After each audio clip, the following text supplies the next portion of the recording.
이번 실험에서 사용할 RLC 직렬 회로는 교류 전원의 저항, 코일, 그리고 측정기가 직렬로 연결되어 있는 회로를 의미를 합니다. 그리고 RLC 직렬 회로에 대해서 이론을 설명하기 전에 각각 저항, 코일, 측정기에 대해서 어떻게 전압이 발생을 하고 그 다음에 어떻게 전류가 흐르는지 먼저 살펴보도록 하겠습니다. 첫 번째로 교류 전원의 저항이 직렬로 연결되어 있을 때의 상황을 살펴보도록 하겠습니다.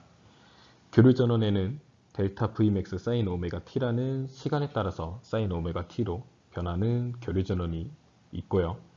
그리고 여기에 R의 크기를 가지는 저항이 연결되어 있고 저항 양단의 전압 차이를 델타 VR이라고 하고 저항에 흐르는 전류를 IR이라고 정해놓고 시작을 하도록 하겠습니다. 우리는 키르히오프 법칙을 통해서 델타 V-델타 VR은 0이라는 식을 도출해낼 수 있게 됩니다. 그리고 이 식을 정리를 해서 델타 VR에 대한 식을 써보게 되면은 델타 VR은 델타 V랑 똑같기 때문에 델타 Vmax sin 오메가 t라는 식을 간단하게 끌어낼 수 있게 됩니다. 그리고 우리는 오메 법칙을 통해 가지고 I는 R분의 V라는 식을 지금 방금 도출된 식에다가 적용을 시켜보면은 저항에 흐르는 전류인 IR은 델타 Vmax분의 저항 그리고 곱하기 sin 오메가 t라는 식을 간단하게 이끌어낼 수 있게 됩니다. 앞서 구한 델타 VR과 IR의 시간에 따른 변화 그래프를 여기 보여드렸는데 이제 두 개의 델타 VR과 IR의 진폭은 다르지만 sin 오메가 t라는 같은 시간에 따른 함수로 바뀌기 때문에 진폭이 다른 주기가 똑같은 sin 함수로 그려지게 됩니다. 그리고 미상자라는 개념을 도입해 가지고 여기 오른쪽에 있는 그래프를 왼쪽에 있는 그래프로 쉽게 표현을 할 수 있게 되는데 미상자는 간단하게 얘기하면은 어떤 미상자라는 벡터가 시간에 따라서 오메가 t만큼 회전을 하면서 여기 y축에 투영되는 값이 변하게 될 텐데 그 y축에 투영되는 값을 여기 있는 그래프로 치환해서 그릴 수 있게 됩니다. 좀 더 자세히 얘기를 드리자면은 이제 미상자가 시간이 0일 때 이렇게 x축 위에 놓여 있을 텐데 지금 이 상황 같은 경우에는 y축에 투영되는 값이 0이기 때문에 여기 t가 0인 지점인 빨간 점에 대응이 될 수 있겠습니다. 그래서 시간이 흘러서 90도가 되게 된다면은 이 미상자가 y축 위에 놓여 있게 되는데 이때는 최대값을 가지겠죠. 그리고 이 최대값을 가지는 지점을 여기 A로 그래프를 그릴 수 있게 됩니다. 그리고 또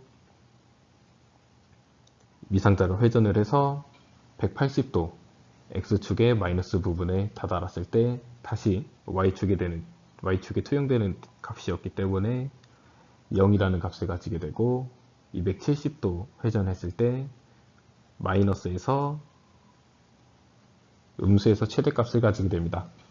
그리고 한 주기가 지나가지고 다시 원위치로 돌아왔을 때 마찬가지로 Y축에 투영되는 값이었기 때문에 여기 있는 빨간 점 T의 그래프에 대응이 될 겁니다. 그 다음으로 교류 전원의 코일이 연결되어 있는 상황을 설명해 드리도록 하겠습니다. 마찬가지로 교류 전원에는 델타 Vmax sin 오메가 t라는 교류 전원이 흐르고 있고 코일 양단에는 델타 VL이라는 전압의 차이가 있고 그리고 이 코일에는 IL이라는 전류가 흐른다고 정의를 하고 시작하도록 하겠습니다. 그래서 앞서서 저항에서 키르히오프 법칙만을 통해 가지고 코일에 흐르는 전류를 구했었는데요. 코일 같은 경우에는 전류를 구하는 식이 방금 저항처럼 오메 법칙으로 구해지는 게 아니라 일련의 미분 방정식을 풀어야 되기 때문에 약간 더 복잡합니다. 그래서 먼저 키르히오프 법칙은 앞서서 보여드렸던 저항의 상황과 똑같이 식을 쓸 수가 있고, 코일에 흐르는 전류에서 유도기전력을 이끌어낼 수 있고, 이 유도기전력 식을 지금 델타 VL에 대입을 해서 코일에 흐르는 전류 IL을 구할 수 있게 됩니다. 그래서 마찬가지로 이 키르히오프 법칙을 정리를 해주면은 델타 VL은 델타 Vmax 사인 오메가 T, 그리고 이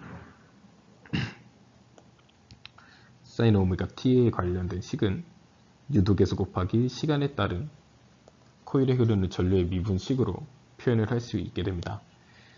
그래서 이 IL을 구하려면은 양변을 L로 나눠주고 시간에 대해서 적분을 해주면 되기 때문에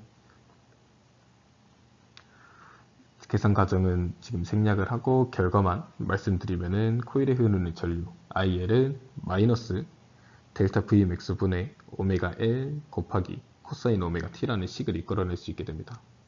그리고 코사인 오메가 T는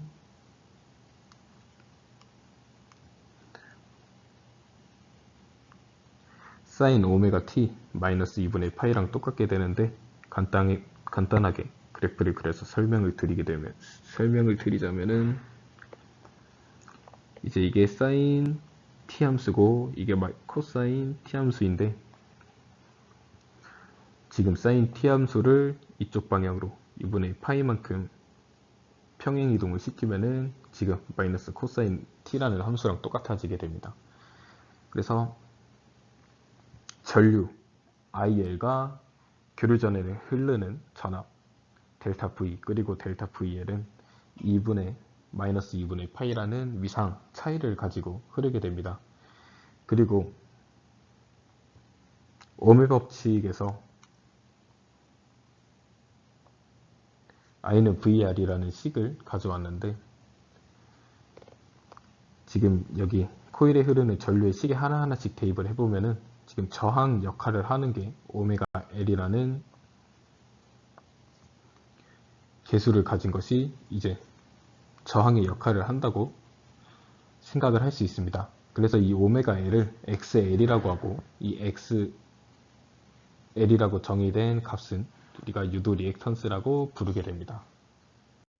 이번에도 마찬가지로 시간에 따른 델타 VL과 IL의 그래프를 갖고 왔는데요. 이제 사인 함수로 델타 Vmax, 델타 VL이 변한다고 하면은 IL은 사인 오메가 T 마이너스 2분의 파이만큼 마이너스 2분의 파이라는 위상 차이를 가지고 시간에 따라서 변하기 때문에 델타 VL의 식을 따라가는 게 아니라 마이너스 코사인 오메가 T의 식을 따라가게 됩니다. 그래서 이를 위상자로 표현을 하게 되면은 여기 빨간색 선을 델타 Vmax라고 하면은 이 위상자는 위상 차이도 같이 고려를 해서 넣어줘야 되기 때문에 델타 Vmax가 이렇게 그려지게 되면은 IL의 위상자는 이렇게 마이너스 90도만큼 차이가 나게 그려지게 되고 이 위상자는 마찬가지로 오메가 T라는 각속도에 대해서 시간에 따라서 변하게 될 겁니다. 그래서 이 경우 같은 경우에는 2분의 파이만큼의 위상 차이가 있기 때문에 Vmax가 최대일 때 Imax는 0이 되고 그리고 IL이 최대일 때 Vmax는 0이 됩니다. 마지막으로 교류전원에 연결된 축전기에 대해서 얘기를 하고 그 다음에 RLC 직렬 회로에 대해서 본격적으로 설명드리도록 하겠습니다. 앞선 회로에서 이제 저항, 코일 대신에 축전기가 연결되어 있고 상황 설정도 다 똑같습니다. 그래서 델타 V는 마이너스 델타 VC는 델타 V 마이너스 델타 VC는 0이라는 키르히오프 법칙을 통해서 등식을 이끌어낼 수 있고 그리고 델타 VC는 Q분의 C라는 식을 얻을 수 있는데 이 Q분의 C는 우리가 축전 용량의 비례관계 한마디로 전하량은 축전용량 곱하기 전압이라는 식을 통해서 델타 VC의 식을 이끌어낼 수 있게 됩니다. 이것도 마찬가지로 키르히오프 법칙을 통해서 등식을 정리를 하게 되면은 델타 Vmax 사인 오메가 T는 Q분의 C라는 식을 구할 수 있게 됩니다. 그래서 여기서도 마찬가지로 코일에 흐르는 전류 IC의 식을 구할 건데, 이제 전류의 정의인 시간에 따른 전하량의 변화가 전류의 정의이기 때문에 이 전류의 정의를 이용을 해가지고 다음과 같은 식을 쓸 수 있게 됩니다. 따라서 양변에다가 C를 곱해주고 시간에 대해서 미분을 해주면은 이제 아래와 같은 식이 나오게 됩니다. 그렇게 해서 나온 식은 오메가 C 곱하기 델타 Vmax 그리고 코사인 오메가 T라는 함수를 가지게 되고, 이 사인 오메가 T라는 델타 V 또는 델타 VC의 전압식의 비교를 해봤을 때 플러스 2분의 파이라는 위상 차이를 가지게 됩니다. 그리고 여기서도 마찬가지로 오메가 L이 XL이라는 코일에서 유도 리액턴스라는 값을 구했었는데요. 이번 측정기에서도 리액턴스, 이 회로에서 저항 역할을 하게 되는 어떠한 상수를 마찬가지로 도출을 해낼 수 있고, 그거를 XC라 하고 이를 용량 리액턴스라고 부릅니다. 따라서 델타 VC는 사인 오메가 T에 비례를 하고 IC는 코사인 오메가 T라는 식에 비례를 하기 때문에 이 두 개의 값들을 시간에 따른 변화 그래프를 그려본다면은 델타 V는 사인 함수를 따라가고 IC는 코사인 함수를 따라가게 됩니다. 이를 위상자로 표현을 하게 되면은 델타 Vmax는 이 정도 이런 위상차를 가지고 오메가 T라는 각속도를 가지고 회전을 하게 된다면은 Imax는 이 델타 V에서 위상자에 대해서 위상 차이가 플러스 2분의 파이만큼 되기 때문에 2분의 파이보다 큰 곳에서 위상자 Imax에 대한 위상자가 그려지게 될 거고, 이 위상자가 회전을 하면서 투영되는 Y값에 대해서 우리는 시간에 따른 델타 VC와 IC의 그래프를 그릴 수 있게 됩니다. 앞서 설명한 저항, 코일, 측정기에 대해서 먼저 정리를 하고 RLC 직렬 회로로 넘어가도록 하겠습니다. 먼저 교류전원이 델타 Vmax sin 오메가 T라는 교류전원이 인가되었을 때 저항, 코일, 그리고 측정기에 걸리는 전압은 키르히오프 법칙을 통해서 각각 같음을 유도를 할 수 있었습니다. 하지만 전류 같은 경우에는 전압과 위상 차이가 발생을 하게 되는데,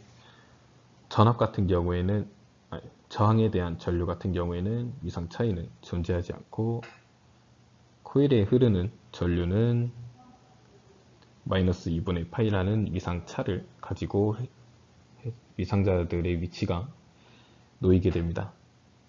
그리고 측정기는 코일과 반대로 플러스 2분의 파이라는 위상 차이를 가지게 되고, 저항 회로 같은 경우에는 저항은 R, 그냥 말대로 저항이 작용을 하고, 코일이 직렬로 연결된 회로 같은 경우에는 오메가 L이라는 유도 리액턴스가 저항의 역할로 작용을 하게 됩니다. 그리고 측정기에는 오메가 C분의 1이라는 용량 리액턴스라는 값이 저항의 역할을 하게 됩니다. 이제 RLC 회로에 대해서 설명을 드릴 텐데, 앞서서 보여드렸던 회로와 다르게 지금 교류전원이 델타 V가 아니라 전류가 들어가고 있습니다. 이 직렬 회로에서는 전류가 모두 일정하고 각각 회로 요소들에 따라서 이 전압들이 각각 다르게 인가될 텐데요. 그럼 따지고 보면은 이 모든 회로에 대해서 전류식은 이 Imax sin 오메가 t라는 sin 오메가 t의 함수 개형을 똑같이 따라가고, 이 값은 여기 저항, 코일, 그리고 축전기에 똑같이 걸릴 겁니다. 하지만 각각 전류와는 다르게 전압 같은 경우에는 그 개형이 달라지게 되는데요.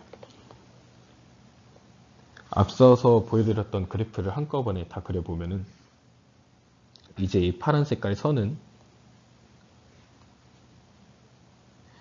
시간에 따른 저항의 전압 변화를 얘기를 하고, 그 다음에 이 주황색 선 같은 경우에는 코일에 연결된 직렬 회로에서의 저항의 변화, 그리고 마지막으로 이 VC 같은 경우에는 축전기에 연결된 전압의 변화를 의미를 합니다. 그래서 이 세 가지의 그래프를 한꺼번에 합쳐보면은 이 노란색 V토탈이라는 식을 구할 수 있는데, 개형은 마찬가지로 사인 함수를 따라가지만 t가 0일 때 이 V토탈 값은 0이 아니게 됩니다. 그래서 따라서 어떤 위상차가 존재를 하기 때문에 시간이 0일 때 델타 V, 한마디로 이 회로 전체 양단에 걸리는 델타 V의 값이 0이 되지 않게 됩니다. 그래서 이제 후에 설명드릴 거는 이 위상각 파이를 구하는 방법에 대해서도 얘기를 드리도록 하겠습니다. 그 다음으로 위상자를 통해 가지고 교류전원 I는 Imax sin 오메가 t의 교류전원이 존재를 할 때의 Vmax의 값, 그리고 이 I와 전압, RLC 회로 전체 양단에 걸리는 전압인 델타 V의 위상 차인 파이를 구해 보도록 하겠습니다. 이제 위상자를 한꺼번에 지금 이차원 평면에다 표현을 할 텐데, 먼저 설명드리기 앞서 가지고 약간의 혼란을 야기할 수 있는 요소에 대해서 해결을 하고 넘어가도록 하겠습니다. 앞서서 요소들에 대해서 각각 설명을 할 때 교류전원을 이제 전압으로 넣어줬는데, 지금은 교류전원에 전류를 흘려보내주고 있게 됩니다. 따라서 위상자를 표기함에 있어 차이가 발생을 할 수 있는데, 이제 예를 들어서 코일 같은 경우에는 전압에 sin 오메가 t라는 교류 전압이 흐르고 있으면은 코일에 흐르는 전류인 R의 경우에는 sin 오메가 t 마이너스 2분의 파이라는 위상 차이를 가지고 있게 됩니다. 따라서 V가 X축 위에 놓여 있을 때 IL은 이 방향으로 위상자가 놓여지게 될 텐데, 지금 같은 경우에는 이 IL이 기준이 되기 때문에 IL의 관점을 봤을 때는 V는 플러스 2분의 파이만큼의 위상 차이를 가지게 되겠죠. 그래서 Imax가 이렇게 X축 위에 놓여 있을 때 코일에 의한 코일 양단에 걸리는 전압은 델타 VL이고, 그 델타 VL은 플러스 2분의 파이라는 위상 차이를 가지게 됩니다. 그리고 마찬가지로 축전기도 사인 오메가 t 플러스 2분의 파이, 즉 플러스 2분의 파이만큼 위상 차이를 가지고 있기 때문에 전류의 관점으로 봤을 때 마이너스 2분의 파이만큼의 전압이 위상 차이가 발생을 하게 되겠죠. 그리고 VL 같은 경우에는 전압이든 전류이든 같은 위상을 따라가기 때문에 당연히 X축 위에 놓여 있게 됩니다. 그리고 이 위상자는 벡터들로 간주되기 때문에 2차 평면에서 벡터의 합을 진행을 하면은 델타 Vmax와 그리고 델타 Vmax 위상자와 교류전원 Imax에 대한 위상자의 각도 차이를 통해서 파이 위상각을 구할 수 있게 됩니다. 먼저 델타 Vmax를 구하면은 2차 평면에서 맨 왼쪽에 있는 그래프를 오른쪽에 있는 그래프로 관소화를 시킬 수 있게 됩니다. 그래서 이 관소화된 위상자 벡터 그래프를 통해서 델타 Vmax를 그려보면은 피타고라스 법칙을 통해서 간단하게 구할 수 있고, 식은 따라서 델타 VR 제곱 플러스 델타 VR 마이너스 델타 VC의 제곱을 통해서 델타 Vmax를 구할 수 있게 됩니다. 그리고 각각 전압은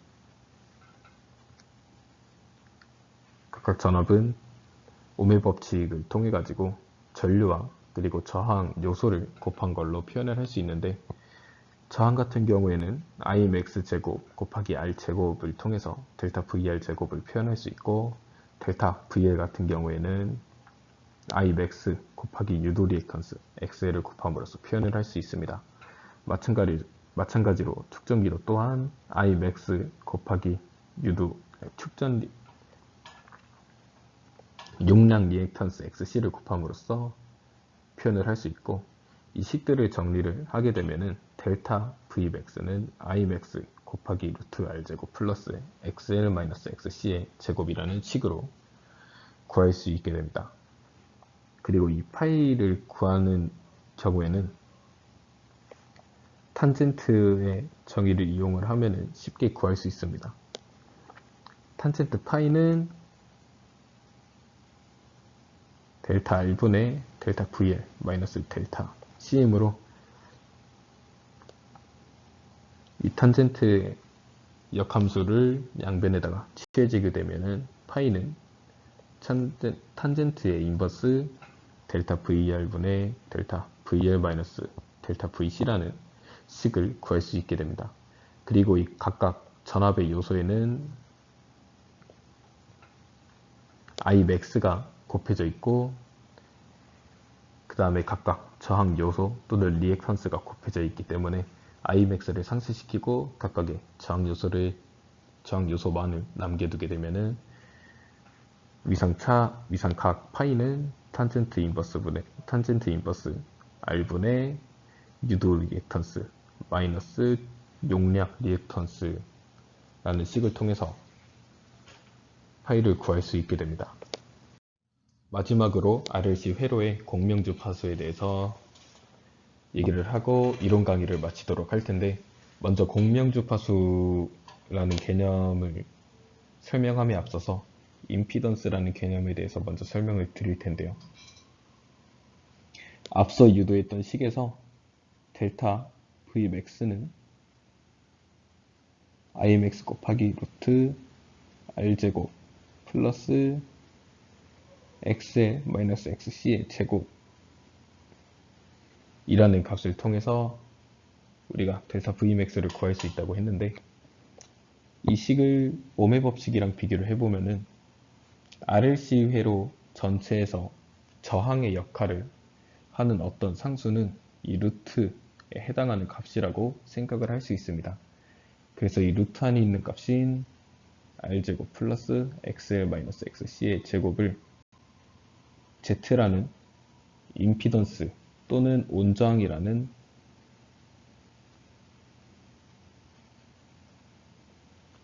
개념으로 정의를 하게 됩니다. 그래서 이 임피던스 Z가 최소가 되게 만드는 주파수를 공명주파수라고 하는데요. 한마디로 말하면은 RLC 회로에서 저항이 가장 적을 때 주파수를 공명주파수라고 얘기를 합니다. 그럼 이 식을 Imax에 대해서 식을 정리를 하게 되면은 임피던스 분의 델타 Vmax라는 식을 구할 수 있게 되는데요. 앞서서 정의를 했지만 유도 리액턴스는 오메가 곱하기 유도계수, 그리고 용량 리액턴스는 오메가 곱하기 축전 용량분의 1이라는 값으로 정의를 했습니다. 따라서 주파수를 조절을 해줌으로써 XL과 XC의 값을 조절을 할 수 있게 되고, 결론적으로 임피던스 Z의 값을 조절을 할 수 있게 됩니다. 따라서 RLC 전원의 주파수를 바꾸다 보면은 언젠가 임피던스가 최소가 되게 되는 지점이 있는데요. 그 최소가 되는 주파수의 조건은 유도 리액턴스와 그리고 용량 리액턴스가 같아질 때가 임피던스가 최소가 되게 됩니다. 그래서 임피던스의 정의를 대입을 해서 식을 정리를 하게 되면은 다음과 같은 식을 이끌어낼 수 있고, 따라서 공명 주파수 오메가의 값을 구할 수 있게 됩니다. 따라서 오메가는 루트 LC분의 1이라는 값을 가지게 되고, 오메가는 각진동수로 다음과 같은 정의를 가지고 있기 때문에 이를 주파수로 다시 환산을 하게 되면은 2파이 루트 LC분의 1이라는 공명 주파수를 가지고 됩니다.